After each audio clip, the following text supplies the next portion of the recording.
Like a Hellcat.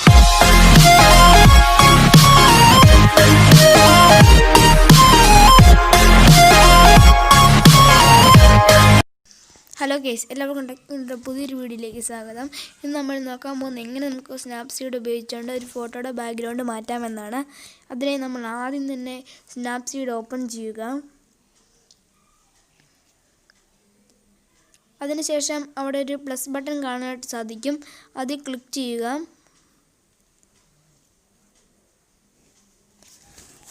ആ plus ബട്ടണിൽ click ചെയ്ത് കഴിയുമ്പോൾ നമ്മൾ നേരെ ഫയൽസിനകത്തോട്ട് പോകുന്നതാണ്. അതിനുശേഷം ഞാനിപ്പോൾ ഗാലറിയിൽ നിന്ന് എടുക്കുകയാണ്. മേലൊരു 3 വര കാണും, അത് ക്ലിക്ക് ചെയ്ത് കഴിഞ്ഞ് ഗാലറിയിൽ പോവുക. അതിനുശേഷം നമുക്ക് ഇഷ്ടമുള്ളൊരു ഫോട്ടോ സെലക്ട് ചെയ്യുക. നമ്മൾ ബാക്ക്ഗ്രൗണ്ടായിട്ട് ആഡ് ചെയ്യാൻ നോക്കുന്ന ഫോട്ടോ വേണം ആദ്യം എടുക്കാൻ.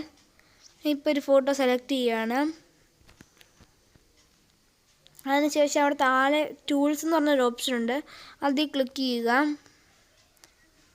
ആ ടൂൾസ് എന്ന് പറഞ്ഞ ഓപ്ഷനിൽ ക്ലിക്ക് ചെയ്ത് കഴിയുമ്പോൾ അവിടെ താഴോട്ട് കുറച്ച് നീങ്ങി കഴിയുമ്പോൾ ഡബിൾ എക്സ്പോഷർ എന്ന് പറഞ്ഞൊരു ഓപ്ഷൻ കാണും, അതിൽ ക്ലിക്ക് ചെയ്യുക.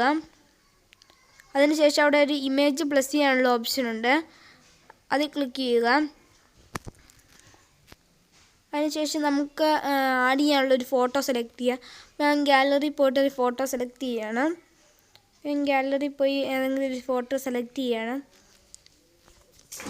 അപ്പോൾ ഒരു ഫോട്ടോ സെലക്ട് ചെയ്തു, ടിക്ക് മാർക്ക് കൊടുക്കുക. അതിനുശേഷം ആ ടിക്ക് മാർക്കിൻ്റെ ഇപ്പുറത്തുള്ള ഒരു സിമ്പിളുണ്ട്, അതിൽ ക്ലിക്ക് ചെയ്യുക.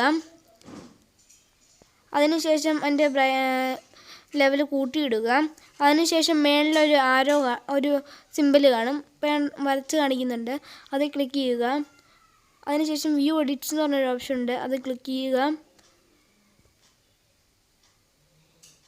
അതിനുശേഷം ഡബിൾ എക്സ്പോഷർ എന്ന് അവിടെ എഴുതി കാണിക്കുന്നതായിരിക്കും, അതിൽ ക്ലിക്ക് ചെയ്യുക. അതിനുശേഷം രണ്ടാമത് കിടക്കുന്ന ഓപ്ഷനിൽ ക്ലിക്ക് ചെയ്യുക, ബ്രഷിൻ്റെ പടമൊക്കെ ആയിട്ട് ക്ലിക്ക് ചെയ്യുക. അതിനുശേഷം അവിടെ താഴെ ഇൻഡു മാർക്കിൻ്റെ അപ്പുറത്തായിട്ടൊരു ഓപ്ഷൻ ഉണ്ട്, അത് നമ്മൾ ക്ലിക്ക് ചെയ്യുക. അത് ക്ലിക്ക് ചെയ്യുമ്പോൾ നമ്മൾ സെലക്ട് ചെയ്ത ഫോട്ടോ വരുന്നതായിരിക്കും. അതിനുശേഷം നമ്മൾ 100 അവിടെ 2 ആരോ മാർക്ക് കാണും, നമ്മൾ 100 ഇടുകയാണെങ്കിൽ നമ്മളിപ്പം അത് ഫില്ലാവും. അത് 0 ഇടുകയാണെങ്കിൽ അത് ഫില്ലായ ഭാഗം മാറ്റിക്കൊണ്ട് പോകും. ആ 0 ഇട്ടിട്ട് നമ്മൾ വേണ്ടാത്ത ഭാഗമൊക്കെ കട്ട് ചെയ്ത് കളയുകയാണ്. അപ്പം അങ്ങനെ നമ്മൾ കട്ട് ചെയ്ത് കളയുക, സൂക്ഷിച്ച് കട്ട് ചെയ്ത് കളയുക.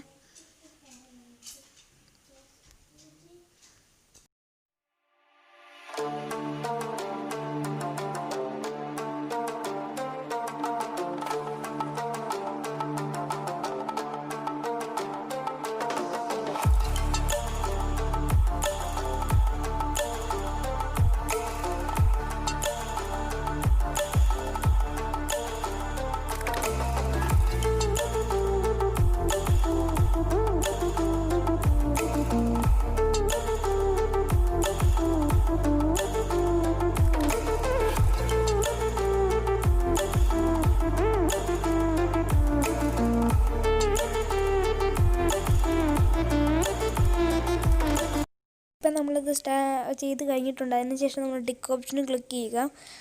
ഇപ്പം നമ്മൾ ചെയ്തതെല്ലാം നന്നായിട്ട് വന്നിട്ടുണ്ട്. അതിനുശേഷം അവിടെ എക്സ്പോർട്ട് എന്ന് പറഞ്ഞൊരു ഓപ്ഷൻ ഉണ്ട്, അത് ക്ലിക്ക് ചെയ്ത് കഴിഞ്ഞ് സേവ് അടിക്കുക. നിങ്ങൾക്ക് ഈ വീഡിയോ ഇഷ്ടപ്പെട്ടെങ്കിൽ ലൈക്ക് ചെയ്യുക, ഷെയർ ചെയ്യുക, സബ്സ്ക്രൈബ് ചെയ്യുക, തൊട്ടടുത്തുള്ള ബെല്ലൈക്കൻ കൂടെ എനേബിൾ ചെയ്യുക.